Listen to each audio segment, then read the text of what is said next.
Randy Orton finally turns on Riddle. Nikki ASH continues to be nauseating. Charlotte Flair takes out both Rhea Ripley and Nikki ASH. Drew McIntyre actually gives us a story worth listening to. And MVP and Bobby Lashley have some strong words for Goldberg. All this and much more right now. This is WWE superstar Drew McIntyre, and you're listening to the WWE Podcast. The champ is the one that everybody wants, me. Becky Lynch is going to WrestleMania. Claymore! Austin 316 says I just whipped your ass. This is my iron. You're going to acknowledge me. All right, here we go, everybody. Welcome to your Monday Night Raw review. And we're almost to SummerSlam. Thank you, everybody, for joining me here. And I'd like to invite you to go ad-free. I've got a lot of constructive criticism, as we'll put it, about our ads and that kind of thing. And hey, they are pesky, but you can get rid of them by going to Apple if you are on an iPhone and just clicking the subscribe button, and you get an ad-free experience immediately. And I think it's very, very fairly priced, as well as on Patreon. For $1, you can join Patreon and get everything ad-free. So there are very simple solutions at an extremely minimal cost if you are interested in such things. But I would like to also, before I get into Monday Night Raw, let you know tomorrow we will be doing a mailbag show. We will be doing a mailbag show tomorrow in a very unique format that I think you'll enjoy. I'll leave it at that.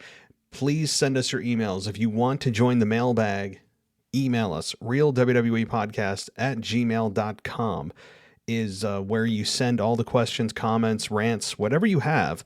That's where you send it. And you can also, of course, message us via voicemail and leave us one and call us at 518-952-0247. That's 518-952-0247. If you want to get in touch with us. And things are pretty quiet on the mailbag front, and I've got a fun little format that I think you'll enjoy. And so please send us your emails, send us your voicemails if you'd like to get your voice on the air, or you want me to read your email on the air and respond to it in real time. That will be what's happening tomorrow. All right, well, let's talk about Monday Night Raw, a show that I actually enjoyed. This may have been the most soundly put together Monday Night Raw that I've seen in quite some time.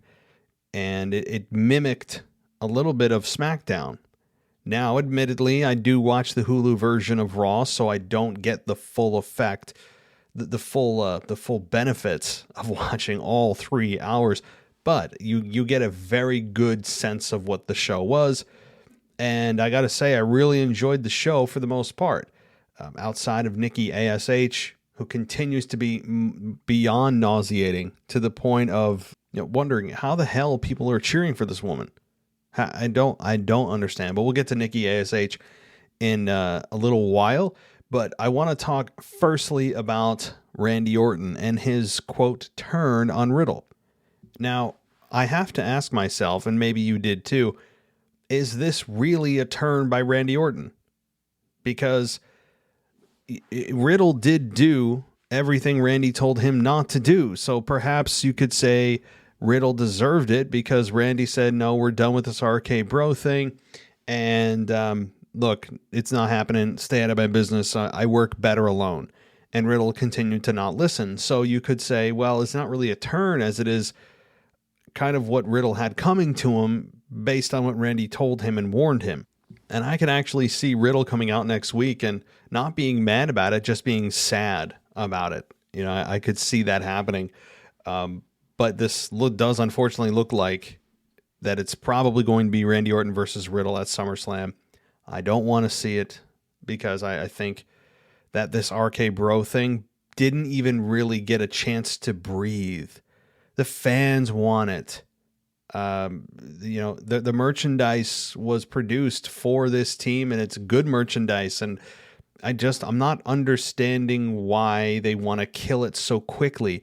WWE seems to have this bad habit of killing things before they can even get started particularly with groups, teams. And if you want a couple of examples, well, look no further than Zelina Vega and Austin Theory and Andrade that were together for a cup of coffee. Look to Heavy Machinery that never even won a tag team championship, criminally never won a tag team championship before Vince saw comedy in Otis and plucked him from the team and thought that he had better intentions or better use of Otis. Or probably most prominently, the Hurt Business, a group that felt like it didn't get its full use. For what?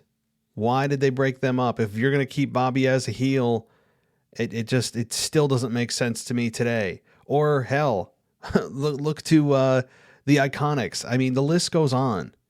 And this is just another one added to the list, and it doesn't make any even financial sense, not even just creative. I'm talking about financial. And here's the thing. I'm not angry at Randy Orton in terms of, if the purpose of this was for me to get mad at Randy Orton and get heat on him and want Riddle to get revenge, mission not accomplished, guys. It was not accomplished in the least. It just never got off the ground. Fans want to see this. Randy left for 7 weeks, and he never told us why. You know, we never got that explanation, at least to my knowledge. We still don't know why Randy Orton left. Probably injury, COVID, who the hell knows. But it just never got a chance to breathe, to realize the monetary benefits of this group. The crowd seems extremely supportive of it.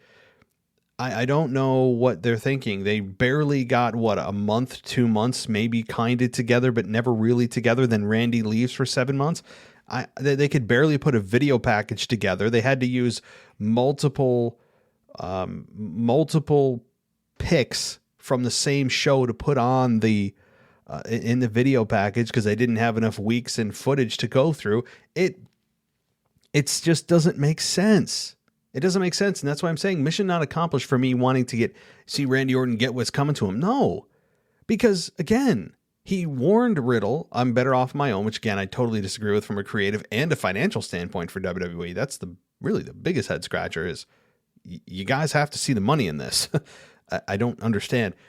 And also, again, it did not make me angry at Orton in the least.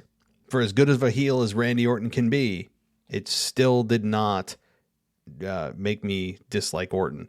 And I know Orton loves being heel. He's RKO'd every tag team partner he's ever had, ever.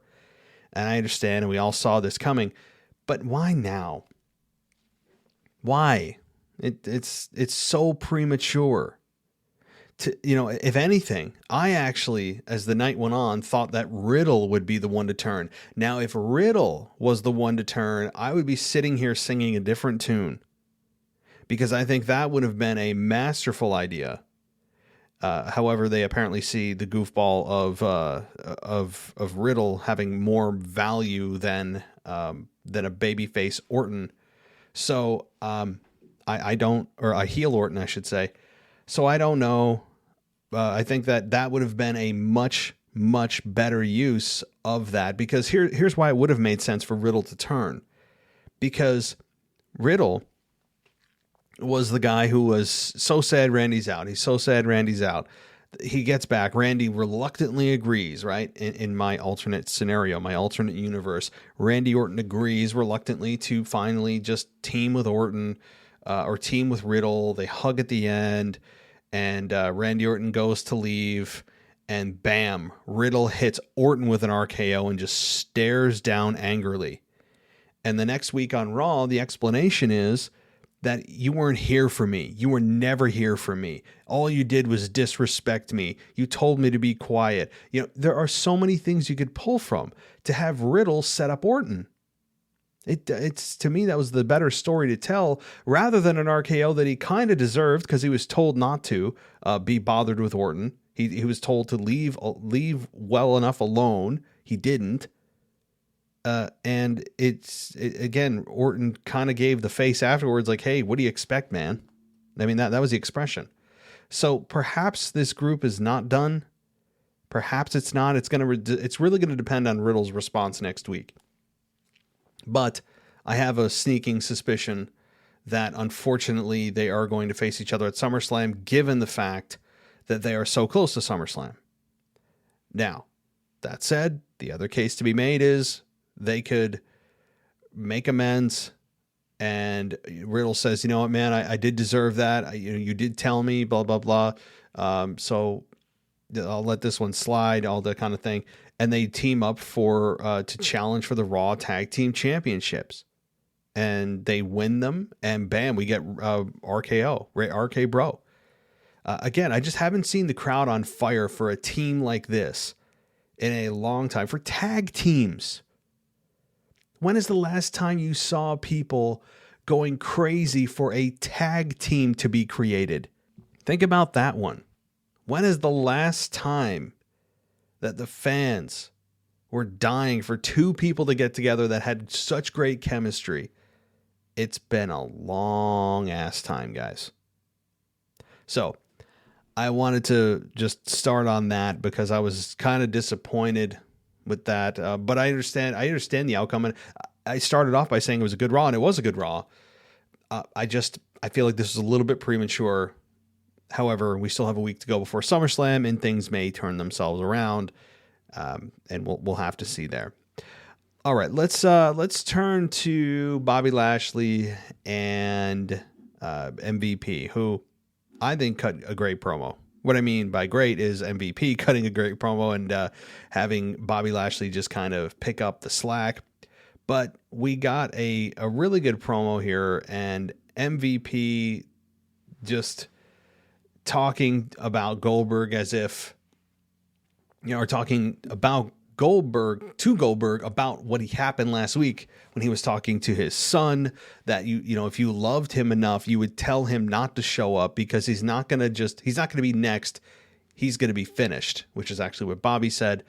It was just a solid promo, one that I actually thought was going to be interrupted, and it wasn't, which is fine. They just basically, the gist of the message was they implored Goldberg's son, to convince his dad to not show up for SummerSlam because they're going to retire him for good. And I liked it. It was to the point. Goldberg didn't come out and interrupt. And I'm actually looking forward to this being just flat out over, so we can just check off another appearance and match for Goldberg. Right? We can just check another one off and go, okay, another one down. There can't be too many left, right? There can't be. But all right. Well, I mean, again, we'll talk more about the possibilities of Goldberg actually winning the WWE Championship, which I don't think are zero. Scarily enough, I don't think that those chances are zero at SummerSlam like some people are predicting. I have a sneaking suspicion that it's a fairly good chance. So we'll leave it at that. I'm really not, unfortunately, looking forward to this match because we know exactly what we're going to get, because we've seen it many, many times before. So I'm really not looking forward to the match. That doesn't mean I didn't like the promo. And again, we're talking Monday Night Raw here. I thought it was effective. And it was what you would expect from MVP. But I'm looking forward to Bobby's next opponent, presumably if he retains the WWE Championship. All right. Sheamus defeats Ricochet via pinfall with a brogue kick. And this was a non-title open challenge from the U.S. champion Sheamus. After the match, we had Damian Priest come to the ring and stare Sheamus down, and Sheamus stared back or back down before trying to attack and failing from behind.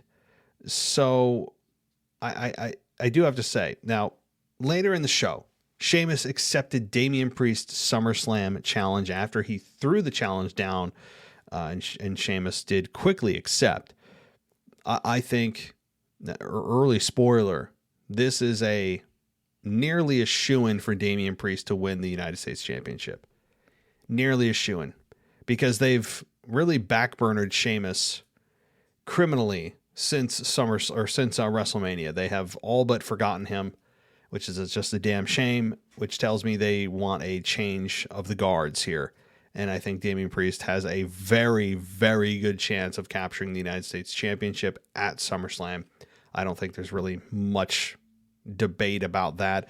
Whether he's deserving or not, of course, is another argument or another discussion. I would say that, looking at his record, he's probably not deserving of it. Looking at his past, it's I think, going to be a case of WWE trying to use the belt to make the guy instead of the guy being the one to make the belt, which I think is the more effective way to promote championships and add value to them. But what the hell do I know? So I also do like this. I love the Sheamus mask. I do love it. It's akin to D'Lo Brown with his chest protector. If you guys don't know what I'm talking about, back in the late 90s, the beloved golden era of wrestling with the Attitude Era, D'Lo Brown had some broken ribs. I think it was a storyline driven. I don't know if it was actually real, but he kept this chest protector on, and he kept it on way past when he should have kept it on. And it obviously helped him win many matches.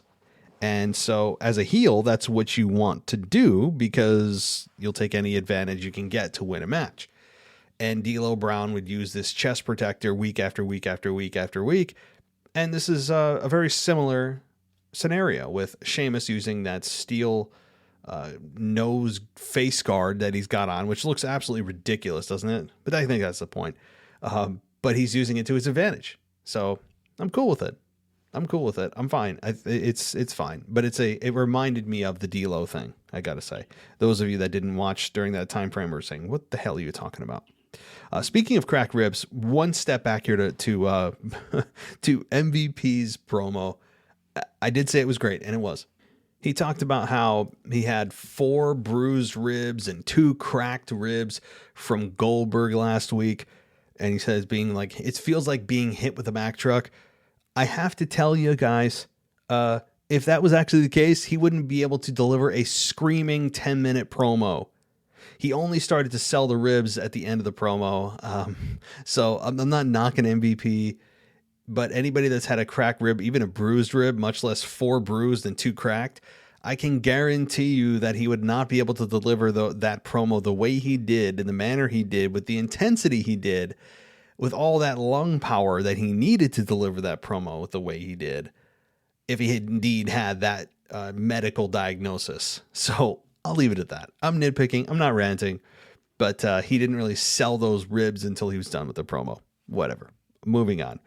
So I did enjoy Sheamus and his nose protector, his face mask that is apparently solid steel. So good stuff there from Sheamus.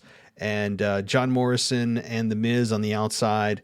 Look, The Miz was revealed to be not crippled or needing the wheelchair. Fine. I don't need to have him wheeling around a portable drip stick station. Okay. I don't need that. I think that the super soakers have long lived past their usefulness. I didn't think there was any to begin with, but whatever little value there was in bringing super soakers onto the WWE platform has been used up, and I don't need to see a super soaker ever again. Saying super soaker is an insult to super soakers, because what they have is just like a push squirt gun. Okay. So anyway, let's keep things moving on here. What do I talk about next? See how prepared I am? I'm so prepared that I don't even know what the hell I'm going to say next. I really don't. I think that's kind of what makes it fun sometimes. Not all the time. Sometimes it doesn't work out, but that's how I roll. That's how I roll with my shows. I do have notes sometimes, but oftentimes I just go, what are the results? And I pick and choose. So speaking of that, okay, Alexa Bliss defeats Dewdrop via pinfall with a roll-up. Okay, this was not on Hulu. So it's probably for the best reading this description. And I also will say, boy and wow, how the mighty have fallen. Alexa Bliss not even on the Hulu cut. Defeating Doudrop via pinfall. Here's how it reads. Doudrop was distracted for the finish when Lily winked at her. Oh my God. Do they not learn their lesson? Does WWE never learn their lesson? Lily should have been in a permanent timeout. Why is she? Okay, I'm not even going to get into it. I don't even know if I want to go back and watch that. It's just make me very, very sad. And what I thought was an otherwise very good, straightforward Monday Night Raw. So, Karrion Kross defeats Jeff Hardy via submission with a Cross jacket. Kross continued to attack after the match, getting his revenge for Hardy beating him in his Raw debut. Guys, those of you that were flipping out about Karrion Kross losing his debut match against Jeff Hardy, I have to ask you, is that at the forefront of your mind right now? Or have you been made whole with what Karrion Kross did now? How quickly have you forgot about that debut loss? I understand it goes against the normal rule of pro wrestling, that the debuting or returning star normally gets the victory, but it's okay that they don't as long as they are made whole on the back end, and it looks like Karrion Kross is. Now, what he does at SummerSlam is still a mystery to me, but at least in the meantime, if he doesn't have a spot at SummerSlam, he has gotten his heat back, so to speak.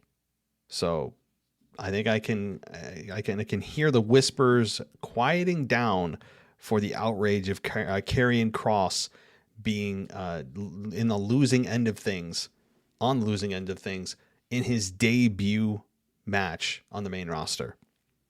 So, I had told you guys that, I said, hey, let's take a step back and breathe here. Okay. I understand the frustration. Trust me. I get it, but they did make good on this.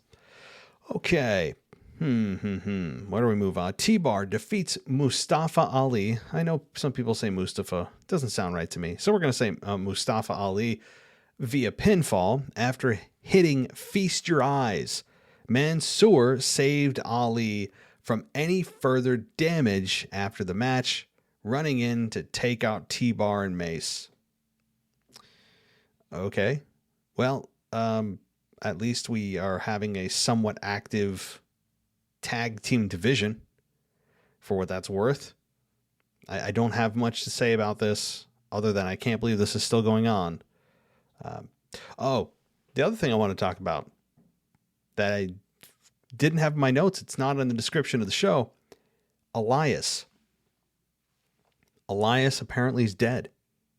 With that video that we got of Elias standing around a campfire by himself and holding a guitar, strummed it one last time, chucked the guitar in the fire, and said Elias is dead. To that I say, hallelujah. Hallelujah that Elias is dead. I couldn't be happier for that. That character has, the shelf life of it expired many years ago. Okay. Many, when I say many, like a few years ago, it expired a while ago. And I think we can all say Elias has gotten the shaft of things for quite some time. And it's good to see that they're moving in a different creative direction with him. I don't know what that will be. I don't even know if it's face or heel. I don't know.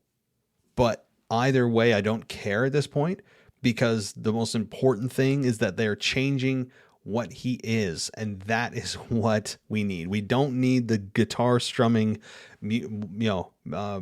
rock star wannabe coming out to insult the local hometown sports team just to get interrupted to, all of it. It's so formulaic, thank God. So that's good. I'm excited for Elias, or whatever he is going to be named next, because he said Elias is dead. So I don't know. One would assume that means that he's going to even receive a different name. So I'm all for it. It is welcome, I'm sure, on all ends, WWE fans and Elias himself. All right, let's continue on. I'm kind of rocketing through Monday Night Raw here, but okay, couple more things. Nikki ASH defeating Rhea Ripley via disqualification after interference by Charlotte Flair. Flair ran in during the match. I'm reading this from CBSSports.com, okay? Flair ran in during the match and shoved Nikki off the top rope before attacking both women and posing with Nikki's Raw Women's Championship. All right, where do I begin with this? I've never been more excited to see Charlotte Flair. I really don't understand the psychology of supporting somebody like Nikki. I don't understand it. Perhaps they're looking at this beyond that the just stomach churningly awful kid's character that she's developed, and looking at the person behind the character saying, yeah, she's deserving of this. Let's just let her have her moment. We're not going to boo her. She's a lovable figure. The character sucks, but we see past it. Perhaps that's why she's not getting booed out of the arena like she deserves, or the character, I should say, because I have nothing against Nikki herself. No, nothing. Nothing. I wish her all the best. And perhaps it's more of a sentimental pity, just kind of withholding of boos, where people are just like, all right, well, we don't want to make her feel bad. We don't want to see her get fired from the company because they seem to have a trigger finger right now with firings. That, let's just support her. It's whatever. Perhaps that's what it is. But whatever the reason doesn't change the fact that this is one of the most cartoonish child characters, unrealistic childish characters that I've ever seen in any era of WWE that I've seen. When I look at what she's doing and what she says, no matter how many times she gets her ass beat, she only has one emotion. One, and that's positivity and my confidence and whatever other English word she uses, my spirit. I can't even do her accent, that it's so heavy. I can't even do it. It's sickening. Like, no one like this exists, I don't think, in the real world. And if you did, we aren't friends. I'm not asking for someone to be dark, dreary, and negative, but somebody like this, man, if you are the most annoying person, you're like the annoying person in the group, right? So I love that Charlotte Flair beat them down this week. I'm not a fan of Rhea Ripley's character either. To me, I am 100% supporting Charlotte Flair right now. Like 200%. Everything she has said is true. Nikki, in the way she's being presented, does not belong in her league. Charlotte had one bad night, and Charlotte said that one bad night doesn't erase an entire career of accomplishments, and she is the most decorated female athlete in the WWE.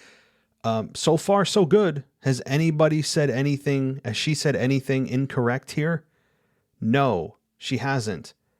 She took advantage of the opportunity. She attacked when the time was right, put down the stomach churning Nikki, put down Rhea. It was beautiful. And Charlotte, to me, has yet to do anything that I would say, man, I hope somebody gets their hands on her. I haven't seen it. So as we go into SummerSlam, it looks like Becky Lynch will return at or the Monday Night Raw after SummerSlam. And if that's the case, you wouldn't want her coming after Nikki. It doesn't make sense. As much as I would love to see her, I really want Nikki's character to be bloodied. I want someone to take a steel chair to her head. Of course, I'm being very, very vulgar. I mean in a character safe way, if there was such a thing. I'm not advocating somebody actually split her skull open. For those of you out there that are super sensitive, okay? I'm talking about this in a pro wrestling context, okay? I do want someone to, if this was the 90s, I would want someone to just take a steel chair and crack her over the skull and then see what she does next week. If she still came out the following week and said, well, you know what? I was in that hospital bed. I was bleeding from my ears, but the power of positivity and my spirit and my confidence has gotten me through, and I lived to see another day, and it made me stronger, right? I don't know. I'm just cutting a promo for no reason. But I do want her to get completely destroyed. Right now, the character has one dimension. One. Not anger, not sadness, not despair, not elation. Just one, and that's just always upbeat. I don't care what happens. As long as I'm here, I have my confidence. Or she would say, my confidence. Right? That's it. That's all. That's all this character has shown. Oh, Lord. So, Becky Lynch, where does she fit in? I was getting to it. Becky Lynch, to me, fits in at SummerSlam if Charlotte Flair wins that championship and stands there. I think as the queen is standing there holding her championship, you hear Becky Lynch's music hit and she confronts Charlotte. Either that or Rhea Ripley gains it and, you have Becky Lynch confront her.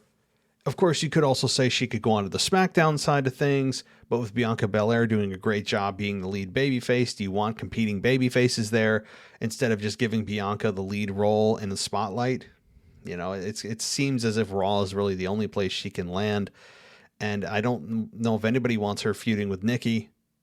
It's either Rhea or Charlotte, and if you go with Charlotte, people are going to complain they've seen it so many times, and if you go with Rhea, people are going to say, well, she's a babyface. I would argue she's not, but she's in an interesting conundrum. WWE Creative is at a very interesting crossroads, so we'll have to see what they do, but I enjoyed the hell out of this week with Charlotte beating down Nikki. It was so just therapeutic.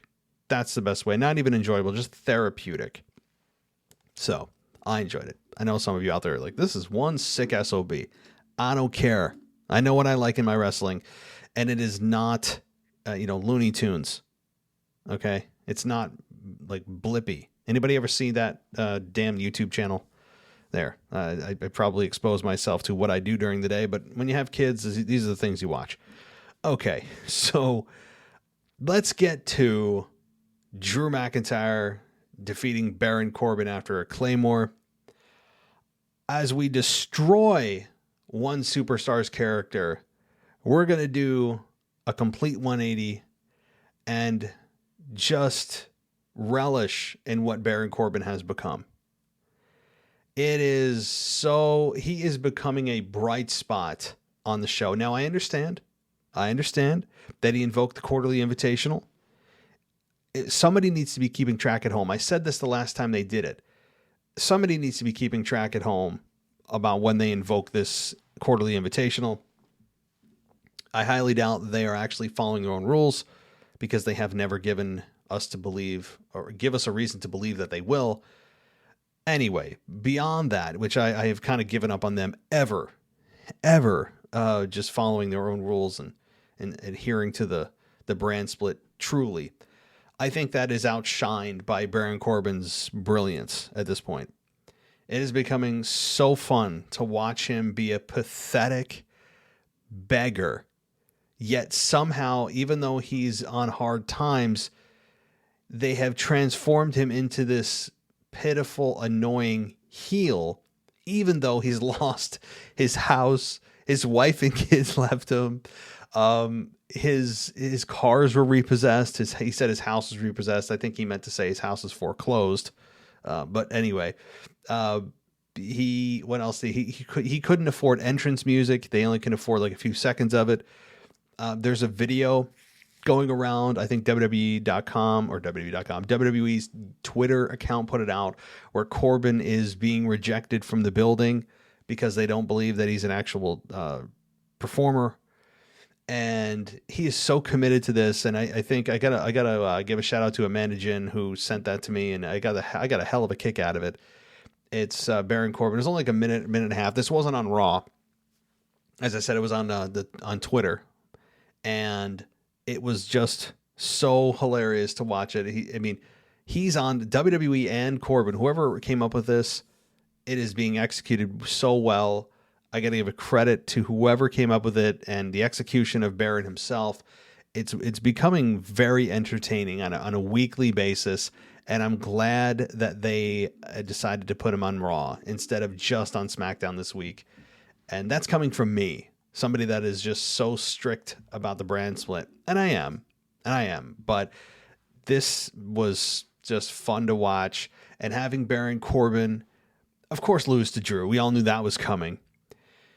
He ended up begging Drew not to hurt him, and I just need help. And Drew ended up having a heart and grabbed a mic and said how much you need for a hot meal, some clothes, a place to stay, and a shower. And he's like, how much do you need just to get by? And Corbin said, I need $100,000 just to get by. You talk about being ungrateful, asking for way more than you need. I mean, $100,000 just for a hot meal and a place to stay just to get by for a while. I mean, it's great stuff. And then Drew just claymored him. It's good. It's good stuff. And having him be this pathetic shirt, ketchup stained, just loser with his hair growing out. It's getting funnier and funnier. Yet you do want to, you kind of enjoy seeing him get his ass kicked. I mean, yes, it's not putting him in a position to be a world champion right now, but that's okay. Not everyone can be at that level. And this may be laying a foundation for him in the future. This is by far the best Baron Corbin we've seen, maybe ever. Any iteration of Constable Corbin, of just Baron Corbin, the Lone Wolf, King Corbin, whatever. This is by far the best WWE and Baron have done, and it's entertaining as hell. It's entertaining as hell, and I hope they continue with it. And I don't care if he ends up continuing to do this for the next few months. I don't know what the end game is. Maybe there isn't one. Maybe somebody finally just ends up giving him a boatload of money. He goes back to being a cocky SOB.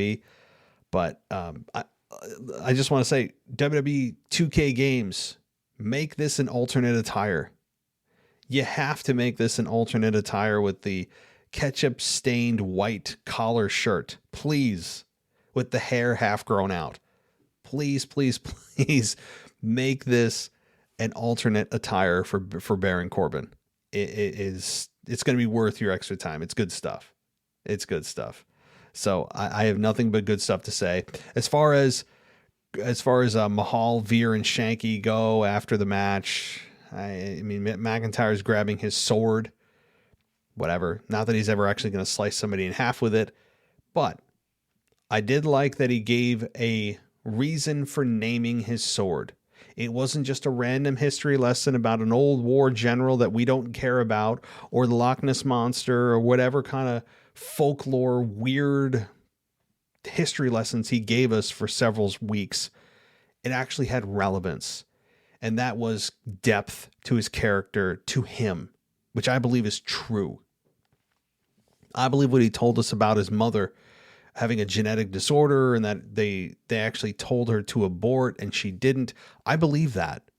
Now, I'm sure there'll be some fact checkers out there and let me know what you find. But I believe that to be the case. And he named the sword after his mom, who then got cancer. So I don't know if the genetic disorder was cancer or if she had a genetic disorder, she fought through it, and the cancer was something secondary. I don't know. And he named the sword after his mother. And I that's awesome. If that's the case, I don't think that they would make up something like that. I don't even know the last time they actually said the word abort or abortion on Raw, on WWE television. Like that's pretty intense. Typically you want to stay away from that kind of stuff. Very controversial, right? I think the last time that I can remember them ever bringing that up maybe was, God, do you guys remember this? The Ruthless Aggression era? Kane and Lita having a baby, and Lita ended up having a miscarriage. It wasn't the word abortion, I guess, but a miscarriage in storyline, not in real life, because she was ended up getting accidentally kicked or hit during a match or something after Kane impregnated her. Something insane, right? I mean, different time, different place, different world of pro wrestling just 15 years ago. But anyway, that was just a cool story from Drew. And I believe it to be true. I don't think he'd make something like that up. So really good stuff there. And see, he can tell stories. He can tell stories if there's value in telling it to the story he's involved in, or to him solely as a character for development and depth and understanding. And he accomplished that goal with the second choice, with the latter of who is he? Where did he come from? Why is he carrying this sword? Why did he name it Angela? Why, good stuff. And it was brief. It didn't overstay its welcome, and it made you feel more sympathetic towards the character, which if he's a babyface, you want. So I thought that was very touching, well placed. If it ends up being BS, I'll be disappointed, but I don't think it is. So I enjoyed this. Really just a solid all the way around segment. Yes, we have Mahal, Veer, and Shanky. They didn't play a whole much of a role during this match. Obviously it's going to be Mahal and McIntyre at SummerSlam, presumably, where Drew should kick the head of Mahal clean off his body, but we'll see. So I really enjoyed this, and overall, guys, it was a solid Monday Night Raw. I'll end this where I started it and say this was a well put together, cohesive Monday Night Raw. I had a few complaints, although those complaints continue to just be the same same ones every week, where they're directed at the same people or same storylines, with the dripstick, and of course Nikki's character, among some other things, nitpicking things here and there. But honestly, guys, good stuff. Probably the most cohesive Raw we've seen in many months. So good job by everyone involved here. And with 1 week left of preparation before SummerSlam, looking ahead, you would assume that Goldberg's going to be on Raw next week. And on SmackDown, John Cena should be, and I think he was already advertised to be a part of SmackDown. And I have to say, excuse me, that if Roman Reigns and John Cena don't go face to face for a promo, like, what are we doing? What are we doing? I mean, I already went over this on my week in review. I'm sure it'll be a much more controlled face to face, where they won't put Roman Reigns at risk or expose his weaknesses, but they have to do a face to face, even if it is more controlled and not so much a quote work shoot promo like they did the first time, which completely exposed Roman, as I've mentioned many times. So we've only got another week of hype, and then we're right into SummerSlam. And then after that, we get into the fall and the next pay-per-view, and it's just crazy, right, guys? Like, we are almost into the fall. We're in the second week of August, and we're about to hit into September and fantasy football and the NFL, and then, leaves falling and Halloween and pumpkin and cider, all this stuff that everyone loves doing, apple picking and all these things. And so it's just crazy how quick the summer goes. I mean, once you get to August, you're like, oh man, because you start to, especially up here in the Northeast, you start to feel the air getting a little cooler at night. And you're like, no, because it is an 8-month drop into the abyss. We only get a few months up here of warm to hot weather. And so I relish this stuff, but not that anybody you care about the weather report up here. But I hope you did enjoy Monday Night Raw, because I know I did. Again, guys, send your emails to realwwepodcast@gmail.com for the mailbag tomorrow night. And also send us a voicemail. You can also send a voicemail via email by just attaching a voice memo to the email. It's up to you. But I really would encourage you to send us those questions, comments, rants. It's going to be a fun little mailbag tomorrow. I'll try to get a Nostalgia out, or Anthony DeMarco will. I'm not sure what's going to happen there. And then we might try to do a new What If. We'll see what happens. I might have one more in the tank that I haven't shared with you guys that I'll debut on Thursday or Thursday night. If not, then I'll try to record a new What If. I'm back, but like in a weird way of kind of not really conversing with a co-host yet, because I don't know my schedule. So we'll see. But I'm trying to sit in front of this mic and talk to you guys, because damn, it's wrestling, and we're at SummerSlam season. I can't not talk to you guys. So All right, everybody, thank you as always so much for making this one of the top podcasts, wrestling podcasts on Apple. We are consistently in the top 50, occasionally jump into the top 40s, top 30s, and it is very much appreciated. Thank you, and give us a 5-star rating and review on Apple if you have a moment, and consider supporting us on Patreon and also on Apple Podcasts by hitting the subscribe button on Apple, because you can get an ad-free experience right there without a separate app. So one last thing, if you do join Patreon and SummerSlam is just under 2 weeks away, you can join us for a Discord server chat, a private little chat area during the pay-per-view where we all converse and we watch live and react live, and it's a blast. I mean, ask anybody that's a patron of the show. It is a lot of fun on the Discord server during pay-per-views because we react immediately to each other, and it's really a lot of fun. That's one of the benefits that you get becoming a patron over on Patreon. So, everybody, thank you so much for listening. As always, I'll talk to you next time.